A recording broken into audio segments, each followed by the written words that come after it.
मेरा नाम आरुषि है। ये कहानी मेरी बेटी अदिति और उसकी जिंदगी पर है। मैं बिजनौर के एक छोटे से कस्बे की रहने वाली हूँ। जब मैं विधवा हुई तो मेरे माँ बाप ने मेरी दूसरी शादी कर दी। एक ऐसे व्यक्ति से कर दी जिसका पहले से ही एक बेटा था और मेरे पास भी एक बेटी थी। अब मेरा बेटा और बेटी एक ही कमरे में सोते थे, मगर सुबह उठते ही मेरी बेटी बेड की चादर दिन प्रतिदिन चेंज कर देती, फिर मुझसे छुप छुप कर पुरानी चादर धोती और खुद नहाने चली जाती। कई बार तो मेरी बेटी बेहोश भी हो जाया करती थी। वो दिन ब दिन बहुत कमजोर होती जा रही थी। एक दिन सुबह उठकर मैं जल्दी से बेटी के कमरे में चली गई, मगर आगे का माहौल देखकर मैं शर्म से पानी पानी हो गई। दिल से एक यही बात निकली कि भगवान ऐसा मंजर कभी किसी माँ को न दिखाए, क्योंकि वहाँ मेरी बेटी और बेटा। मैं शादी के 2 साल बाद ही विधवा हो गई थी। उस वक्त मेरी उम्र 18 साल थी, क्योंकि मेरे माँ बाप ने मेरी शादी 16 साल की उम्र में ही कर दी थी। मैं अपने माँ बाप की इकलौती बेटी थी, मगर मुझे ऐसा लगता था मैं उन पर एक बहुत बड़ा बोझ हूँ, मानो जैसे कि मैं उनकी बेटी ही नहीं थी। मेरे पैदा होने के बाद ही मेरी माँ कोई खुशी नहीं देख पाई थी और मेरे पिता, उनको तो बेटे की बहुत चाहत थी, इसलिए वो मुझे नापसंद करते थे और हमेशा ही मुझसे अलग रहते थे। मुझे दिल से प्यार नहीं करते थे। वो मुझे अपना मानते भी नहीं थे और मुझ पर बहुत गुस्सा करते थे। कुछ खानदानी सख्तियों की वजह से मेरे पिता दूसरी शादी भी नहीं कर सके।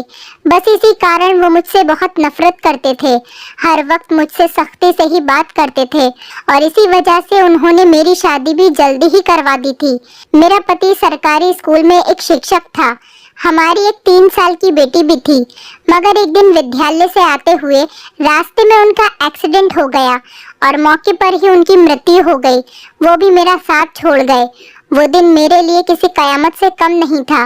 मुझ पर तो परेशानियों के पहाड़ ही टूट पड़े थे। कुछ दिन गुजरने के बाद मेरे सास ससुर ने भी मुझे मेरे माँ बाप के घर भेज दिया। शायद उन पर भी मैं बोझ ही थी। वो भी मुझे अच्छा नहीं समझते थे। उनके ख्याल से मैं मनहूस औरत थी। मैंने ही जैसे उनके बेटे को मार दिया हो। फिर मैं चुपचाप अपने माँ बाप के साथ उनके घर आ गई। मेरे माँ बाप ही मुझे बोझ ही समझते थे। मैं अपनी बेटी को सीने से लगाकर अकेले अकेले बहुत रोती थी। फिर कुछ दिन बाद मेरे माँ बाप ने मेरी दूसरी शादी कर दी, एक ऐसे व्यक्ति से जिसका पहले से ही एक बेटा था और मेरे पास भी एक बेटी थी। हम दोनों एक जैसे थे, इसीलिए हमारी शादी हो गई, वरना मेरे तो अच्छे रिश्ते भी नहीं आते थे। उसका बेटा मेरी बेटी से 1 साल छोटा था। उसके बेटे का नाम अभिषेक था और मेरी बेटी का नाम अदिति था। हम लोग साथ ही रहने लगे और वक्त इसी तरह गुजरने लगा। देखते ही देखते अदिति 16 साल की हो गई और अभिषेक 15 साल का हो गया। जब अभिषेक के पिता का देहांत हो गया, वो भी इस दुनिया से चले गए। मतलब मेरे दूसरे पति भी हमेशा हमेशा के लिए हमें छोड़कर चले गए। उनकी हमेशा ही तबीयत खराब रहती थी। उन्हें तरह तरह की बीमारियों ने घेर रखा था, लेकिन उनकी बीमारियों के साथ जैसे तैसे गुजर बसर हो रहा था। उनके जाने के बाद मानो जैसे घर की रौनक ही उड़ गई हो। हमारा अपना मकान था, इसीलिए किराए की चिंता नहीं होती थी और मेरे घर में ही एक किराना की छोटी सी दुकान थी। एक दिन जब हम सब लोग सो रहे थे, फिर अचानक ही बहुत जोर से आवाज आई। मेरा तो दिल बैठ गया। मैं बहुत घबरा गई थी और डर भी गई थी। मैंने देखा कि ये आवाज तो अभिषेक के कमरे से आई है। मैं उसके कमरे की तरफ दौड़ी तो मैं देखते ही हैरान रह गई। कमरे की छत गिर गई थी। ये देखकर मैं घबरा गई। मुझे डर था कि कहीं अभिषेक तो इस छत के नीचे नहीं दब गया। जब मैं करीब गई और मैंने जाकर देखा तो अभिषेक वहाँ नहीं था। वो बाथरूम जाने के लिए उठा होगा, इसी वजह से उसकी जान बच गई, क्योंकि उसके कमरे की छत गिर गई थी। मैंने ईश्वर से धन्यवाद किया कि ये तो अच्छा हुआ कि अभिषेक को कोई चोट नहीं आई। अगर उसको कुछ हो जाता तो मैं उसके स्वर्गवासी पिता को क्या मुंह दिखाती। लेकिन अब हमारे पास इतने पैसे नहीं थे कि हम उस छत को दोबारा डलवा सकते। कमरे का तो कबाड़ा ही बन गया था। सारी छत गिर चुकी थी और हमने उसको उसके हाल पर ही छोड़ दिया। उसके बाद मैंने अपने लिए अपना बिस्तर रसोई में ही डाल दिया और कमरे में दोनों बच्चों को सोने के लिए कहा, क्योंकि बाहर तो बहुत ज्यादा सर्दी थी और बाहर कोई सो भी नहीं सकता था और कमरे में एक बेड और एक चारपाई ही थी। दो लोग भी बहुत मुश्किल से सो पाते थे। अब वो दोनों एक ही कमरे में सोते थे। मजबूरी थी, क्या कर सकते हैं। एक कमरे में तो दुकान थी और मेरे पति ने घर में 3 ही तो कमरे बनवाए थे। यूँ तो हम 3 लोगों के हिसाब से कमरे ठीक थे, लेकिन एक कमरा दुकान के लिए भी तो जरूरी था। अब मजबूरी थी, क्या कर सकते थे, गुजारा तो करना ही था। एक दिन मेरा बेटा बेटी के कमरे में सोया तो सुबह सुबह कुछ ऐसा हुआ कि मैं चकित रह गई। अभिषेक तो सवेरे उठकर नाश्ता करने भी बैठ गया था, जबकि अदिति अभी तक सो रही थी। वो तो इतनी देर तक नहीं सोती थी, लेकिन आज वो इतनी देर तक क्यों सो रही थी। उसकी आदत थी कि वो सुबह जल्दी उठ जाया करती थी। मैंने उसको आवाज भी दी तो वो उठ नहीं रही थी। थोड़ी देर के बाद मैंने उसके कमरे में जाकर उसको देखा तो पता चला कि वो बेहोश हो चुकी थी। मैं बुरी तरह से घबरा गई थी कि उसको क्या हो गया। मैंने फौरन ही अभिषेक को बोला कि पास के ही डॉक्टर को घर बुला लाओ। डॉक्टर घर पर आया तो डॉक्टर ने कहा कि ये बेहोश हो गई है। लड़की काफी कमजोर है, खून की भी कमी है। कोई भारी काम इससे मत करवाना, बस आराम ही करवाना। फल, अच्छा खाना वगैरह खिलाइए, ठीक हो जाएगी। जब अदिति को होश आया तो मैं उसके पास गई और मैंने उससे पूछा कि तुम्हें क्या हो गया था। तो वो कहने लगी कि बस ऐसे ही बैठे बैठे मुझे चक्कर आने लगे थे और मैं बेहोश हो गई थी। मैंने अपनी बेटी को कहा कि तुम आराम करो, मैं तुम्हारे लिए नाश्ता बनाकर लाती हूँ। जब मैं नाश्ता लेकर आई और मैंने आकर देखा वो अपने कमरे में नहीं थी और कमरे के बिस्तर पर चादर भी नहीं थी। मैंने बाहर जाकर उसको देखा तो वो उसी चादर को बैठकर धो रही थी। मैंने उससे पूछा, तुम ये चादर क्यों धो रही हो? तुम्हारी तो तबीयत ठीक नहीं है, डॉक्टर ने तुम्हें आराम करने के लिए कहा है। मैं उस पर बहुत चिल्लाई और कहा कि यहाँ से उठो, अपने कमरे में जाओ और नाश्ता करो, कुछ खाओ पियो, तभी तो ठीक हो जाओगी। उसने कहा, नहीं नहीं, मुझे ये चादर जरूर धोनी है। बिस्तर पर बिछाने के लिए हमारे घर में एक ही तो चादर है। मैंने कहा कि अचानक से ये चादर धोने का भूत तुम्हारे सर पर क्यों सवार हो गया है? इतनी तो चादर गंदी नहीं थी जो तुम उसको धोने के लिए बैठ गई। छोड़ दो इसे, मैं खुद इस चादर को धो दूंगी, उठो यहाँ से। उसने मेरी बात नहीं मानी और चादर को छत पर सुखाने के लिए चली गई। उसके बाद ही उसने नाश्ता किया। फिर थोड़ी देर के लिए वो सो गई और अभिषेक भी काम पर जा चुका था। उसको सिर्फ मैंने हाई स्कूल तक ही पढ़ाई करवाई थी और वो एक कपड़े की दुकान पर काम करता था। वो बहुत ही मेहनती था। घर वाली दुकान तो मैं खुद ही चला लिया करती थी। वैसे भी उस दुकान में ज्यादातर बच्चे ही आते थे। दिन इसी तरह से गुजर गया। उस दिन अभिषेक ने मुझसे कहा, आज मैं खाना खाकर आया हूँ। वो देर से आया था और अदिति भी पहले से ही कमरे में सो चुकी थी। वो भी जाकर कमरे में सो गया। मैंने भी रसोई में अपनी चारपाई डाल रखी थी। जगह बदलने की वजह से मुझे नींद नहीं आ रही थी। मैं अपने पति को याद ही कर रही थी। दूसरा पति मेरा बहुत अच्छा था, मेरा बहुत ख्याल रखता था। उसने कभी भी मुझे पहली शादी का ताना नहीं दिया था और मेरी बेटी को वो हमेशा अपनी ही बेटी समझता था। और मैंने भी अभिषेक को कभी नहीं बताया था कि वो मेरा सौतेला बेटा है। उसने भी मुझसे अपने हिस्से का प्यार ले लिया था। वो मुझे सगी माँ से भी ज्यादा प्यार करता था और मेरा कहना भी मानता था। वो उस घर में अकेला ही मर्द था। वो हमारा इकलौता ही सहारा था, वरना हम 2 औरतें कहाँ जाती। काम भी अच्छे तरीके से कर रहा था। मैंने उससे कहा भी था कि वो आगे की पढ़ाई प्राइवेट पढ़ ले, क्योंकि अगर उसके पास कोई अच्छी डिग्री होगी तो नौकरी भी अच्छी मिल जाएगी। वो मेरी बात मान लेता था। सुबह सुबह फिर से कुछ ऐसा हुआ कि मैं हैरान रह गई। अदिति फिर से बेहोश हो चुकी थी और इस बार तो उसकी शक्ल देखकर लग रहा था जैसे उसके जिस्म का सारा खून ही खींच लिया गया हो। वो बिल्कुल पीली पड़ गई थी। फिर मैंने डॉक्टर को बुलवाया। डॉक्टर ने वही बात कही कि मैंने आराम करने को कहा था। इसको खाने में क्या खिलाया था आपने? मैंने उनको सारी बात बताई। मैंने कहा कि वही दाल सब्जी खिलाई थी और फल भी खिलाए थे। पूरा दिन कोई काम भी नहीं करवाया था। तो डॉक्टर ने कहा कि दोबारा से कैसे इतनी कमजोरी हो गई। आप इस बात को सीरियस लीजिए, नहीं तो आपकी बेटी की जान को खतरा हो सकता है, क्योंकि इस तरह से अचानक बेहोश हो जाना और कई घंटों तक बेहोश रहना कोई मामूली बात नहीं। डॉक्टर ने सख्ती से सारी बात बताई और कुछ देर बाद वो चले गए। फिर जब अदिति को होश आया तो मैंने उससे कहा कि तुमने फिर से अब कोई काम किया तो मुझसे बुरा कोई नहीं होगा। लेकिन थोड़ी देर बाद जब मैं उसके कमरे में दोबारा गई तो मैं ये देखकर हैरान हो गई कि वो क्या कर रही है। वो तो फिर से बेड की चादर को धो रही थी। इस बार मैं उसे दूर से देख रही थी, क्योंकि जो भी वो कर रही थी वो सब कुछ मामूली नहीं था। वो बेहोशी से उठकर चादर को धोना शुरू कर देती थी। ये सब क्या हो रहा था? वो ये सब क्यों कर रही थी? जब से मेरे बेटे ने उसके कमरे में सोना शुरू किया था तभी से वो ऐसा कर रही थी, और बेहोश भी तभी से हो रही थी। अभिषेक उसके लिए था तो सौतेला भाई, लेकिन बचपन से दोनों एक साथ ही पले बड़े हैं। उन दोनों में तो सगे भाई बहनों जैसी मोहब्बत थी। फिर ऐसा क्या हो रहा था? मेरी बेटी की तबीयत दिन ब दिन क्यों खराब होती जा रही थी? मैं रोती और सोचती रहती कि ये सब कुछ क्या हो रहा है। एक औरत कमजोर तब होती है जब वो बच्चे पैदा करती है तो उसके अंदर बिल्कुल भी ताकत नहीं रहती, लेकिन जवान लड़कियां यूं बेहोश होने लगे ये तो कोई नॉर्मल बात नहीं थी। दूसरे ही दिन उसने चादर धोकर छत पर सुखाई। वो आसपास भी उसे ही देख रही थी कि जैसे मैंने उसे देखा तो नहीं है। मैं रसोई की खिड़की से ये सब कुछ देख रही थी। मैंने भी उसको ऐसा एहसास नहीं होने दिया जैसे मैं उसको देख रही हूँ। लेकिन मेरी बेटी क्या कर रही थी? वो फिर से बिस्तर पर आकर लेट गई और उसने अपने ऊपर वाली चादर को ओढ़ लिया ताकि मुझे कुछ पता न चले नीचे वाली चादर है या नहीं। ये मुझे नहीं पता था। मैंने उसको नाश्ता करवाया और दवाई दी। दुकान अच्छी नहीं चल रही थी। हमारी दुकान पर कोई बड़ा ग्राहक नहीं आता था। सिर्फ बच्चे ही गोलियां और टॉफियां लेने आते थे जो 5-10 रुपए देकर चले जाते। इसी तरह से तो काम नहीं चलने वाला था। मैं बहुत परेशान थी, लेकिन ये बात मैंने अपने बच्चों को कभी नहीं बताई। अभिषेक को भी कुछ नहीं बताया क्योंकि वो पहले से ही नौकरी कर रहा था। अब अगर ऐसे में ये बात बता देती तो वो और भी ज्यादा परेशान हो जाता। लेकिन मैं खुद बहुत परेशान हो गई थी।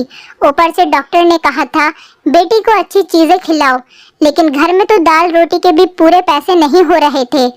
घर का खर्चा करना बहुत मुश्किल हो रहा था। लेकिन एक दिन कुछ बहुत ही अजीब हुआ।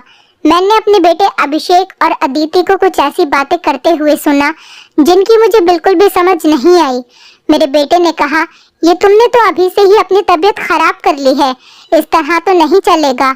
अगर तुम्हें इतनी परेशानी हो रही है तो फिर हम ये सब नहीं कर सकते। मेरी बेटी ने कहा कि नहीं, मुझे ये काम करना है। इसी तरह के मौके बार बार नहीं मिलते हैं, और मुझे क्या पता था कि मेरे साथ ये सब कुछ हो जाएगा। मुझे तो पता ही नहीं था कि मेरे अंदर इतनी भी ताकत नहीं है। मेरे बेटे ने कहा कि अब तो तुम्हें पता है ना, मैं तुम्हारी जिंदगी को दांव पर नहीं लगा सकता। तो मेरी बेटी का कहना था कि नहीं, सिर्फ 2-4 हफ्तों की बात है, उसके बाद ये मौका नहीं मिलेगा। ये सब क्या हो रहा था? मुझे कुछ समझ नहीं आ रहा था। ये दोनों क्या बातें कर रहे हैं? एक दिन तो मैंने कुछ ऐसा देखा जिसको देखकर मैं दंग रह गई। सुबह सुबह ही मेरी बेटी ने चादर को फिर से धोकर छत पर सुखा दिया और वो एक तरफ खड़ी होकर उल्टी कर रही थी। मैंने कहा कि क्या हो गया है तुम्हें? वो घबरा गई और कहने लगी कि अचानक से मेरा दिल खराब हो गया। मैंने कहा, क्या मतलब है इस बात का कि दिल खराब हो गया तुम्हारा? क्या खा रही हो तुम ऐसा, और चादर को बार बार क्यों धोती हो? क्या छुपा रही हो मुझसे? अगर मुझे पता चला कि तुमने कोई ऐसी वैसी हरकत की है जिससे मेरी और तुम्हारे बाप की इज्जत दांव पर लग गई तो मैं तुम्हें कभी माफ नहीं करूंगी। मेरी बेटी हैरान हो गई। उसने कहा, माँ, आप किस तरह की बातें कर रही हैं? ऐसा कुछ नहीं है जैसा आप सोच रही हैं। लगता है आज आपने कोई फिल्म देखी है या किसी ने आपके कान मेरे खिलाफ भर दिए हैं जो आप इस तरह की बातें कर रही हैं। मैं ऐसा क्यों करूंगी? और अगर मैंने इस चादर को धो दिया है तो क्या हो गया? चादर गंदी हो गई थी, बस इसीलिए धो दिया। आपको तो पता है कि कई दिन से मेरी तबीयत खराब है, तो दवाई खाने की वजह से मेरे पेट में भी खराबी हो रही है। अगर मुझे उल्टी आ गई तो इसका और कोई मतलब नहीं है। मेरी बेटी मुझसे इस तरह से बात कर रही थी। मैंने उसके मुंह पर थप्पड़ दे मारा और वो जमीन पर गिर गई। तभी अचानक अभिषेक भी आ गया। उसने कहा कि माँ, आप ये क्या कर रही हैं? आपने इस पर हाथ क्यों उठाया? तो मैंने उससे कहा, हाँ, मैंने इसको मारा है, इस पर हाथ उठाया है। ऐसा तो मुझे बहुत पहले ही करना चाहिए था, लेकिन अभी मैं पूरी तरह से बात की तह तक नहीं पहुंची हूँ। जिस दिन मुझे पता चल गया तुम दोनों के बारे में, उस दिन देखना। अब मुझे खुद पता नहीं था कि मुझे क्या हो गया था। मेरे दिल में जो बात आ रही थी मैं वही बोलती जा रही थी, जो कि मुझे इस तरह नहीं करना चाहिए था। रात को अचानक मेरी आंख खुली और मैंने देखा कि मेरे बच्चों के कमरे की लाइट जल रही थी। उस वक्त वो क्या कर रहे थे? उनको तो इस समय सो जाना चाहिए था और मुझसे तो शाम को कह रहे थे कि आज हम जल्दी सो जाएंगे। मैं जब कमरे के करीब गई तो वो ना सिर्फ जाग रहे थे बल्कि बातें भी कर रहे थे। किसी बात पर बहुत ज्यादा खुश हो रहे थे। मेरा बेटा कह रहा था कि तुम बहुत खुशकिस्मत हो, तो बेटी कहने लगी कि हाँ, खुशकिस्मत तो मैं हूँ, लेकिन अभी कल फिर से जब मेरी तबीयत खराब होगी तो माँ मुझे देखकर बहुत परेशान हो जाएंगी। कब तक ऐसा झूठ बोलेंगे? बेटा बोला, बस कुछ दिन और कर लेते हैं, फिर सब कुछ ठीक हो जाएगा। मैं उनकी बातें सुनकर हैरान रह गई। आज मुझसे रहा नहीं गया। मैंने कमरे के दरवाजे को खोलने की कोशिश की तो मैं हैरान रह गई। उन्होंने दरवाजे को अंदर से बंद क्यों किया था? क्या वजह थी दरवाजा अंदर से बंद करने की? वैसे भी अब मौसम बदल रहा था, उनको दरवाजा खोलकर सोना चाहिए था। मैंने दरवाजे पर बार बार दस्तक देना शुरू कर दिया, लेकिन इस तरह से दस्तक देने के बावजूद भी उन लोगों ने दरवाजा खोलने में आधा घंटा लगा दिया। और उसके बाद जब मैंने कमरे में देखा तो उनके अलावा कमरे में कोई भी नहीं था और वो दोनों ऐसी शक्ल बनाकर बैठे थे जैसे नींद से जागे हों। मैंने कहा, इतनी देर में दरवाजा क्यों खोला है? तो कहने लगे, हम सो रहे थे। मैंने कहा कि झूठ नहीं बोला करो, तुम लोग जाग रहे थे और बातें कर रहे थे। उन्होंने कहा कि हम क्यों इस समय जागेंगे और क्यों बातें करेंगे? हमारा कौन सा कल पेपर है जो हम तैयारी करेंगे और जागेंगे? हम लोग तो सो रहे थे। मुझे उन दोनों की हरकतें समझ नहीं आ रही थी। मेरे पास बोलने के लिए कोई शब्द नहीं थे। मुझे उनकी बातें समझ नहीं आ रही थी क्योंकि वो दोनों तो ऐसे ही बैठे थे जैसे नींद से अभी अभी जागे हों। उसके बाद मैंने उनको कुछ नहीं कहा और वहां से चली गई। लेकिन मैं सोचती थी कि कोई ना कोई गड़बड़ तो जरूर है। मैं ये देखकर हैरान रह गई। एक दिन मेरी बेटी के बाजू में नील के निशान भी थे। ये तो जख्म के निशान थे। मुझे समझ नहीं आ रही थी कि उसे क्या लगा था। मैंने उससे पूछा तो उसने कहा कि छुरी लगी है, लेकिन छुरी तो उंगली पर लगती है, बाजू पर नहीं। मेरी बेटी कोई ना कोई बात ऐसी है जो मुझसे छुपा रही थी। कभी बेहोश हो जाती थी, कभी उसके शरीर पर अजीब अजीब तरीके के निशान होते थे और कभी उठकर अपने बेड की चादर धोने लग जाती थी और मुझे कमरे में जाने नहीं देती थी। मेरा दिमाग जिस तरफ जा रहा था मैं वैसे ही सोचना नहीं चाहती थी। मेरी गलती थी। मैंने आग और पानी को क्यों एक साथ रखा? मुझे ऐसा नहीं करना चाहिए था। मैंने सोच लिया कि मुझे अब क्या करना है। जवान लड़का और लड़की को मुझे एक साथ एक ही कमरे में नहीं सोने देना चाहिए था। गलती तो मेरी ही थी। मुझे इन सब बातों का ध्यान रखना चाहिए था। अभिषेक था तो अदिति का सौतेला ही भाई। नियत बदलते देर नहीं लगती। जवानी की इस उम्र में बच्चे बुरी संगतों में पड़ ही जाते हैं। सगा भाई तो सगा होता है और सौतेला भाई सौतेला। तो फिर मैं कैसे सौतेले भाई बहन को एक साथ एक ही कमरे में सुला रही थी? ये मेरी ही गलती थी। जब हम ही बच्चों पर ध्यान नहीं देंगे, परेशानियां तो पैदा ही होंगी। अच्छी बुरी बातों का ध्यान तो हमें ही रखना होता है। बच्चे तो नादान होते हैं और नादानी में ही बहुत सारी गलतियां कर बैठते हैं। जैसे जैसे विचार मेरे दिमाग में आ रहे थे, अगर ये सारे विचार सही हो गए तो फिर सारा का सारा कसूर मेरा ही होगा। मैंने अपने बेटे और बेटी पर नजर रखी थी। एक दिन मेरा बेटा बेटी को कोई चीज लाकर दे रहा था। मैं छुपकर उनकी बातें सुनने लगी। उसने कहा कि ये तुम्हारी दवाई है, इस परेशानी के लिए ये दवाई ले लो तो सब कुछ ठीक हो जाएगा। उसने मेरी बेटी को छुपाकर वो गोलियां दी। मैं परेशान हो गई कि ये किस चीज की गोलियां उसको दे रहा है। आखिर ऐसी क्या बात है जो परेशानी ये दोनों हल करना चाहते हैं और उसके बारे में मुझे नहीं पता। और ये दवाइयाँ कुछ अजीब सी क्यों लग रही थी? मेरी बेटी ने भी वो दवाइयाँ फौरन से पकड़ ली और उनको अपने दुपट्टे के पल्लू में छुपा लिया। बेटे ने कहा कि रात को सोने से पहले खा लेना, तो फिर अगले दिन तुम बेहोश बिल्कुल भी नहीं होगी। और 2-3 दिन तक तो मेरी बेटी वाकई बेहोश नहीं हुई थी, लेकिन उसके बाद शायद उसकी वो गोलियां खत्म हो गईं और एक दिन बाद फिर से मेरी बेटी बेहोश हो गई थी। मेरा बेटा भी घर पर नहीं था, इसीलिए मैंने आज फायदा उठाने के बारे में सोचा। मैंने वो चादर बहुत ही होशियारी से बेटी के नीचे से खींच ली और उसको तरीके से तय करके अपने कमरे में ले आई। मुझे खोलकर देखना था कि इस पर ऐसा क्या लगा होता था जिसकी वजह से मेरी बेटी सुबह उठते ही उसे धोना शुरू कर देती थी और यहाँ तक कि अपनी बीमारी का भी ख्याल नहीं करती। जब मैंने चादर को खोलकर देखा तो पहले तो मुझे कुछ नजर नहीं आया, लेकिन जब मैंने ध्यान से देखा तो ये देखकर मैं हैरान रह गई कि उस चादर पर सफेद सफेद बाल थे और पूरी चादर बालों से भरी हुई थी। मुझे समझ नहीं आई ये किस चीज के बाल हैं, क्योंकि ये बाल बिल्कुल सफेद और छोटे छोटे बाल थे। मैं हैरान हो गई, लेकिन मुझे ये बात समझ नहीं आई। मैं सोचती रही कि ये सब कुछ क्या हो रहा है। मैं बेटे और बेटी की हरकतों पर नजर रख रही थी, इसीलिए सारा कुछ अपने दिमाग में सोच रही थी, लेकिन मैं किसी नतीजे पर नहीं पहुंची थी। तब तक मेरी बेटी को ये पता चल ही गया कि चादर मैंने देख ली है, तो वो मेरे पास आकर बैठ गई और कुछ अजीब सी घबराई हुई नजर आने लगी। उसके बाद मैंने उससे पूछ लिया कि क्या बात है, क्यों परेशान लग रही हो। तो उसने कहा कि माँ, वो चादर कहाँ है। तो मैंने उससे कहा कि वो तो मैंने धोकर डाल दी है। ये कहकर वो मेरे पास से जाने लगी, तो मैंने उसका हाथ पकड़कर उसे रोक लिया और मैंने कहा कि मैं सब कुछ देख चुकी हूँ। उस चादर पर जो भी लगा हुआ था मुझे बता दो, ये सब कुछ क्या है। तुम मुझसे इतने दिनों से क्या छुपा रही हो। मैं बहुत परेशान हो गई हूँ, मेरे दिमाग में बहुत बुरे बुरे विचार आ रहे हैं।